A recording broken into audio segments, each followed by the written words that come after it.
My jeszcze ewolucyjnie nie nadążyliśmy za tym, jakie sobie środowisko stworzyliśmy. A stworzyliśmy środowisko, które pędzi, jest przebodźcowane, jest tam za dużo informacji, za dużo szumu, a my jeszcze mentalnie jesteśmy tutaj, w takim miejscu. Las, łąka, rozlana woda. Ja jakoś instynktownie takiego miejsca po prostu szukam. Gdybym nie zbudował tam, gdyby nie wróciły bobry i ten teren był nie mokry, ale osuszony przez to, że był rozkopany, to widzielibyśmy tutaj łan takiej uschniętej nawłoci zamiast tych turzyc, które są naturalne dla takiego siedliska. W sensie takim, że turzyce rosną na podmokłym gruncie. Dzisiaj mamy 31 stycznia, tak? 6 miesięcy temu byłem tu z tobą. Robiliśmy ten film Przygoda w polskiej Amazonie, a na koniec ten film byliśmy tutaj, tak? A to wszystko było pusty. Pomyślałem sobie, że dobrze jest zacząć tam, gdzie się skończyło i jak pamiętasz, przechodziliśmy przez ten staw, który był zupełnie suchy. To jest staw, który nazywa się Dzieciak i szliśmy po jego dnie i to było bardzo smutne, bo pod nogami chrzęściły nam martwe ślimaki, a w zasadzie ich skorupy. I mówiliśmy o tym, że jest strasznie gorąco i w zasadzie za chwileczkę tej wody w całym tym ekosystemie tutaj i w Rzece Małej nie będzie. I rzeczywiście tak było. Niecały miesiąc chyba po premierze filmu woda zniknęła z rzeki. I pytałeś mnie poza kadrem, co się stało z bobrami. Więc sytuacja była taka, że jeden samotny bóbr, prawdopodobnie samiec, ale może być też samica. Tego nie wiemy, bo przy bobrach to nie jest takie łatwe do stwierdzenia. Przetrwał całą tą suszę w Rzece Małej. Był w korycie, filmowałem go tam często z fotopułapki, a kiedy przyszła jesień i czy schyłek lata zaczęło trochę padać, to pewnie był październik, sfilmowałem nagle parę. Więc okazuje się, że młoda, bo to wyglądało na takiego 3-latka, ten bóbr mniej więcej po wielkości, no jest teraz w parze.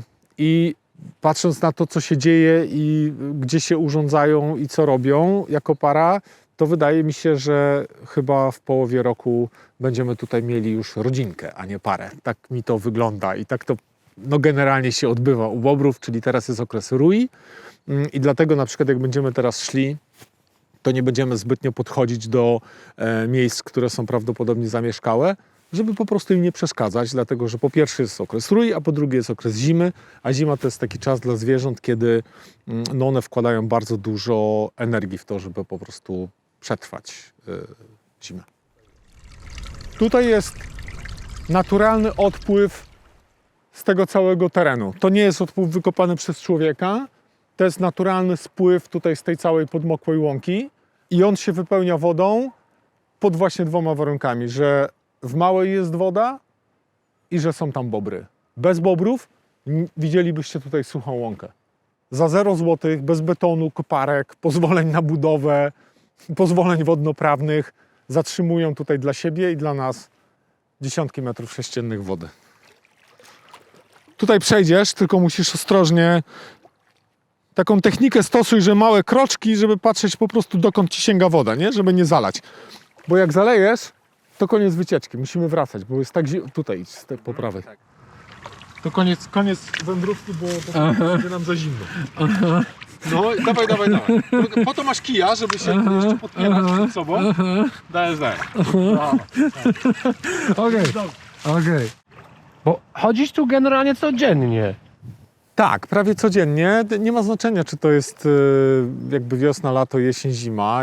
Jestem prawie codziennie tutaj rano najczęściej. To jest taki rytuał i w ogóle taka historia, która zaczęła się w pandemii i tak naprawdę no to już zaczynają być 3 lata.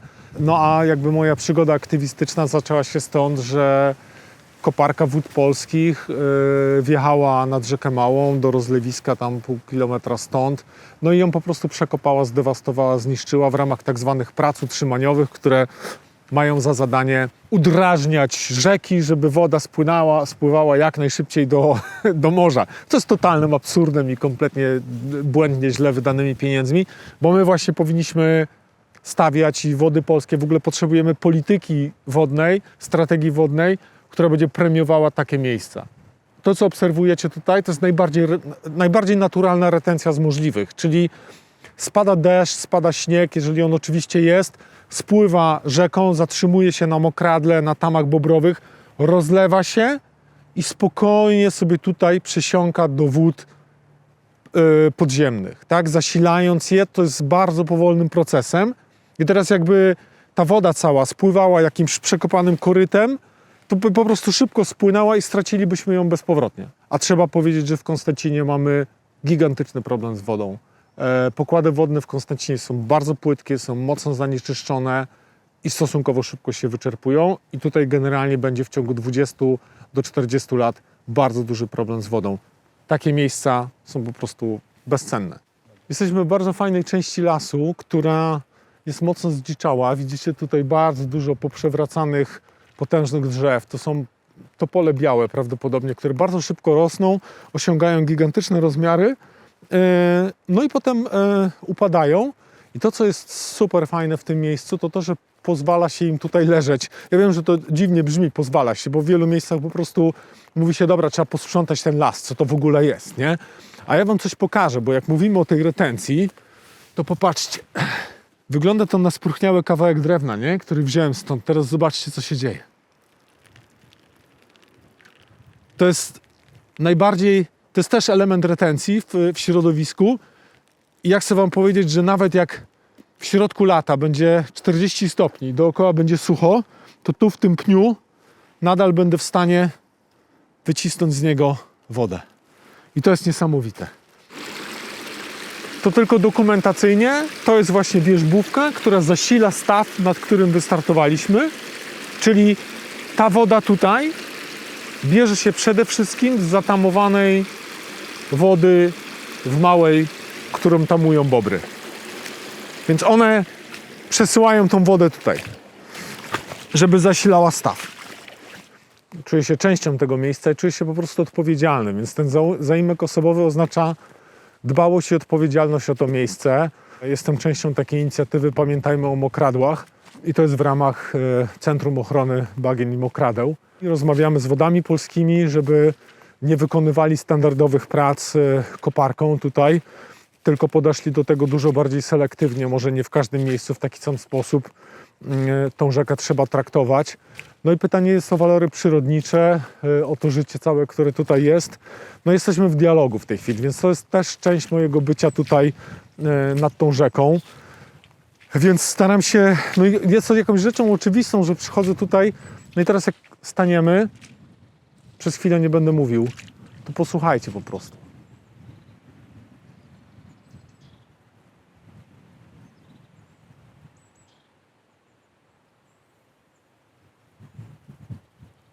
Znaczy mnie to koi, albo goi, nawet można by powiedzieć, w sensie takim, że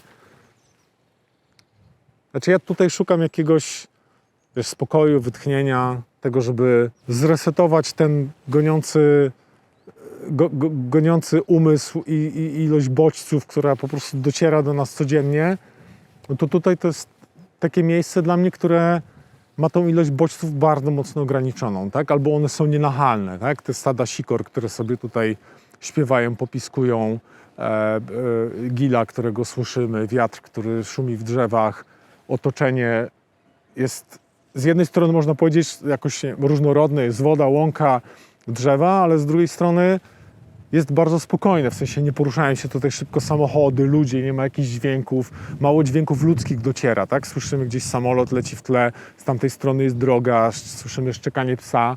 To wszystko gdzieś dociera, ale to jest w dużo mniejszym natężeniu, więc jakby to jest wbrew pozorom, wbrew temu, co nam się może wydawać, dużo bardziej naturalne otoczenie dla nas, dla człowieka, ewolucyjnie, niż miasta, w których żyjemy. To jest taki duży. Tak. No. To jest ogromny. To jest wierzba, która pewnie ma spokojnie ponad 100 lat. Ja lubię mówić, że ona jest święta. W sensie takim, że bobry dookoła niej wybudowały tamę. Widać tutaj zatamowane dookoła. W związku z czym dookoła wierzby utworzył się rodzaj fosy. Zgromadziła się woda.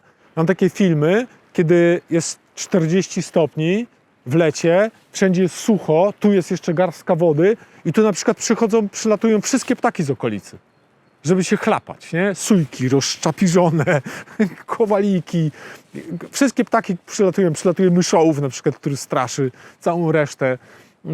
Przylatują tutaj, żeby zaznać chłodu i po prostu napić się wody, bo tej wody dookoła tutaj jest coraz mniej i te lata są coraz bardziej gorące. Zobacz, stoimy 17 km od Warszawy w tamtą stronę, 2 km od Konstancina, kilometr od Solca i trochę jakbyś tutaj wykadrował, albo ja często pokazuję zdjęcia z tego miejsca, to ludzie pytają: wow, a gdzie to w ogóle jest? A ja mówię, no 20 minut ode mnie od domu, a mieszkam w mieście, tak? No i ludzie są po prostu w szoku. I to, do czego ja trochę namawiam i namawiałem w poprzednim filmie i namawiam w tym, to jest to, żeby pójść i zobaczyć za rogiem, czy czegoś takiego nie macie, bo w 9 na 10 przypadków założę się, że macie takie coś za rogiem. Wydaje mi się, że oderwaliśmy się strasznie od tej przyrody i przez to nie zauważamy takich miejsc, a takich miejsc po prostu jest mnóstwo dookoła nas. Zobaczcie, ile tutaj jest wody. Jakbyśmy tu weszli, to jest 20, 40, 60, 70 cm wody. Gdyby to było tak, jak chcą Wody Polskie, czyli przekopane to koryto, to tutaj to by bardzo szybko spływało, nie mielibyśmy tej całej wody tutaj rozlanej, nie byłoby tej wody w tym stawie dzieciak, od którego zaczynaliśmy wędrówkę i ta woda by po prostu spływała i nie byłoby żadnej korzyści z tego, że ona tędy płynie. A teraz, jak ona się rozlewa, a ona się rozlewa dlatego, że kawałek tam, gdzie widać wywrócone drzewo, jest pierwsza z 3 tam bobrowych, to ta woda się stopniowo tutaj rozlewa na cały ten teren i spokojnie sobie wsiąka w ziemię, zasilając ziemię, dając życie temu całemu terenu, ale też zasilając wody podziemne. No i to, co jest super ważne, to takie drzewo powinno tutaj pozostać, bo ono z czasem zacznie się przekształcać. Ono może z punktu widzenia ludzkiego jest martwe, bo nie ma liści i się wywróciło, ale z punktu widzenia ekosystemu jest, nawet bym zaryzykował, że dużo cenniejsze niż to obok, które stoi i rośnie. Dlatego, że ono da życie tysiącom stworzeń, które na nim będą żyły, mchy, porosty, grzyby, śluzowce. Będzie zatrzymywać właśnie płynącą wodę, pozwalać jej się rozlewać, będzie powodować, że na niej będzie mogła być budowana, nie wiem, kolejna tama na przykład przez bobry. Ona już zmieniła krajobraz i już zmieniła to, jak ta woda płynie. Dzięki temu woda się może rozlewać, meandrować. I to są bardzo naturalne procesy, które zachodzą. I ludzie z Wód Polskich by powiedzieli: no nie, rzeka nie może się tak rozlewać, ma przepuszczać szybko wodę. A przyroda tak nie działa. No bo wszyscy myślimy, no nie, no po co nam taki zabagniony teren, komary, jakoś tak nie jest tutaj ładnie, nie można przyjść, nie wiem, z wózkiem, z dzieckiem albo wjechać na motorze albo na rowerze. No właśnie nie można, takie miejsca nie są po to, tak? Te miejsca spełniają zupełnie inną funkcję, poza tym, że są same dla siebie, nie? I powinniśmy pozwolić im takie po prostu być. Pandemia, moim zdaniem, bardzo dobrze pokazała, że to, co jest cenne, to są relacje między nami, między ludźmi. Że sobie potrafimy wzajemnie pokazać. Wojna w Ukrainie to również pokazała. Że my bez siebie, że to nie jest tak, że to będę ja i ja jestem w stanie indywidualnie przetrwać. No nie przetrwamy indywidualnie. Właściwie o to chodzi, że przetrwamy w społeczności, jak się będziemy razem wspierać. Jak zaczynałem tutaj przychodzić 3 lata temu, to była gdzieś tam wokół mnie garstka ludzi i wydawało mi się, że jestem jakimś totalnym dziwakiem, że chodzę i tu pomagam bobrom odbudowywać tamy i płaczę nad tym, że rzeka jest przekopana i tak dalej. W tej chwili takich ludzi wokół mnie są dziesiątki. Dziesiątki, jak nie setki, bo się nagle okazuje, że ktoś na przykład pisze do mnie: ty, no ja myślałem, że to ja jestem tylko taki. Zobacz, rewolucja leśna, która się wydarzyła, czyli to społeczne zaangażowanie w ochronę lasów. Wydawało się nam, że każdy jest sam, a teraz jest ponad 50 chyba inicjatyw, które w całej Polsce walczą o swoje społeczne lasy. Tak, to jest to miejsce, gdzie była zawsze tama, potem przyjechała koparka, rozwaliła ją, a ja ją odbudowałem. Dotąd sięga 20, 40, 60, 80 centymetrów. Nie? Trzyma i powoduje, że się rozlewa na boki. Nie? To jest super ważne. Umrę ze świadomością, że nie wiem, czy to dobrze, że tutaj podjąłem interwencję, czy nie. Znaczy, jak patrzę na to, co w tej chwili się dzieje, no bo zobaczcie, tak? Ta tama zatrzymuje wodę. Już teraz bobry ją oczywiście jeszcze uszczelniły, ulepszyły, zrobiły ją dużo większą, tak? Bo jak koparka wykopała, to tutaj był po prostu głęboki dół, tak? I wody dookoła nie było. Więc ja po prostu zablokowałem tylko przepływ tej wody, ona zaczęła się stopniowo rozlewać, bobry wróciły. Zobaczcie, zrobiły takie półkole tutaj, bo ja zrobiłem po prostu taką prostą tamę, jak potrafiłem. Zablokowały tam wodę i zobaczcie coś, co się dzieje, tak? Ta woda się trochę przelewa przez tą tamę, bo jest jej dużo, ale zobaczcie, co się dzieje, to jest super ciekawa rzecz. Ona się rozlewa tutaj, zobaczcie, płynie w tamtą stronę, płynie do granicy lasu kawałeczek, płynie sobie tutaj gdzieś i zobacz, co się dzieje. Chodź, obróć się. Zobacz, ona tutaj wraca z powrotem, tak? Tylko cały bajer i jakby ta idea retencji, która się tutaj odbywa, polega na tym, że ona nie spływa prosto i szybko, tylko kształtuje ten krajobraz tutaj dookoła. Być może tutaj, jakby to zostawić na następne, nie wiem, 50 lat, to byśmy tutaj mieli jakieś zakole na przykład, nie? Rzeka zaczęłaby się wić, tak? Taka wijąca się rzeka, płynąca takimi zakolami, szybciej się oczyszcza, ma większą bioróżnorodność, tak? Ta woda spowalniając tutaj powoduje, że właśnie, już ileś razy to mówiłem, wsiąka sobie spokojnie w glebę, dając życie, ale też zasilając wody podziemne. I jak przyjdzie wysoka woda, to ona tutaj się zatrzyma, jak na falochronie, bo ona się rozleje tutaj i straci swój impet i zatrzyma się i ta fala powodziowa jakaś, nie pójdzie w stronę Konstancina, tak?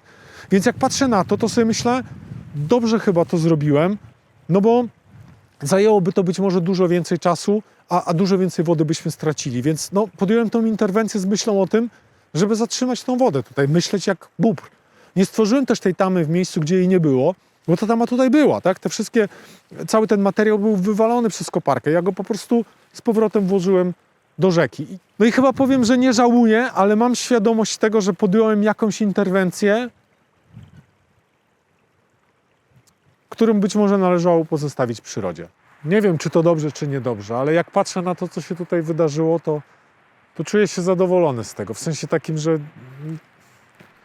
widzę, że to było do czegoś potrzebne. No, miało to jakiś sens.